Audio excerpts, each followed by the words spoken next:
Hello குட்டீஸ், எல்லாரும் எப்படி இருக்கீங்க? இன்னைக்கு நம்ம எல்லாரும் சேர்ந்து ஒரு மகிழ்ச்சி நிறைந்த ஒரு அழகான காட்டு கதையை பார்க்க போறோம். சிரிச்சுட்டே தயாரா இருக்கீங்களா? அப்படின்னா வாங்க கதையை தொடங்கலாம். ஒரு காலத்தில் மிகவும் அழகான ஒரு காடு இருந்தது. அங்கே மரங்கள் பசுமையாக நின்றன, மலர்கள் வண்ணமயமாக மலர்ந்தன, பறவைகள் இனிய குரலில் பாடிக்கொண்டிருந்தன.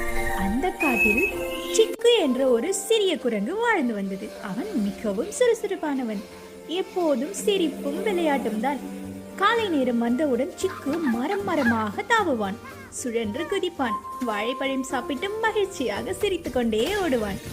சிக்குவுக்கு தானே சிரிப்பது ரொம்ப பிடிக்கும், நண்பர்களை சிரிக்க வைப்பதும் மிகவும் பிடிக்கும். ஒரு நாள் காலை சிக்கு மிகுந்த மகிழ்ச்சியுடன் கத்தினான், நண்பர்களே எல்லாரும் வாருங்கள், இன்று நாம் சந்தோஷத்தோடு நாளை கொண்டாடலாம். இதை கேட்டவுடன் அவனுடைய நண்பர்கள் அனைவரும் வந்தார்கள்.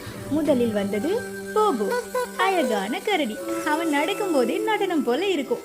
அடுத்து வந்தது மிமி, மிகவும் புத்திசாலித்தனமான அணில், எப்போதும் நல்ல யோசனைகள் கொண்டவள். பிறகு வந்தான் டோட்டோ, மெதுவாக நடக்கும் ஆமை, ஆனால் மிகவும் இனிமையானவன். இறுதியாக வந்தால் கிக்கி, வண்ணமயமான கிளி, அவள் இனிய குரலில் பாடுவாள். சிக்கு மகிழ்ச்சியுடன் சொன்னான், முதலில் ஒரு விளையாட்டு, வாழைப்பழ பந்து வீச்சு.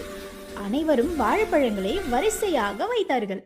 போபோ பந்து வீசினான், ஒரு வாழைப்பழம் மட்டும் விழுந்தது. பிறகு டோட்டோ முறை வந்தது. அனைவரும் சிரித்துக் கொண்டே பார்த்தார்கள்.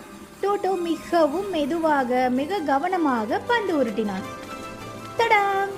அனைத்து வாழைப்பழங்களும் வந்து விழுந்தன. அனைவரும் கைகொட்டி மகிழ்ந்தார்கள். டோட்டோ வெற்றி பெற்றான் என்று கூச்சலிட்டார்கள். டோட்டோ வெட்கத்துடன் சிரித்தான்.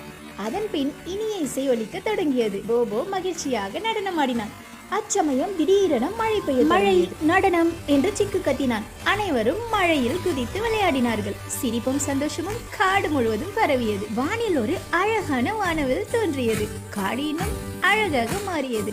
சிக்கு நண்பர்களை அணைத்துக் கொண்டு சொன்னான், நண்பர்களுடன் இருந்தால் ஒவ்வொரு நாளும் சந்தோஷம்தான். குழந்தைகளே, இந்த கதை நமக்கு என்ன சொல்லி தருகிறது தெரியுமா?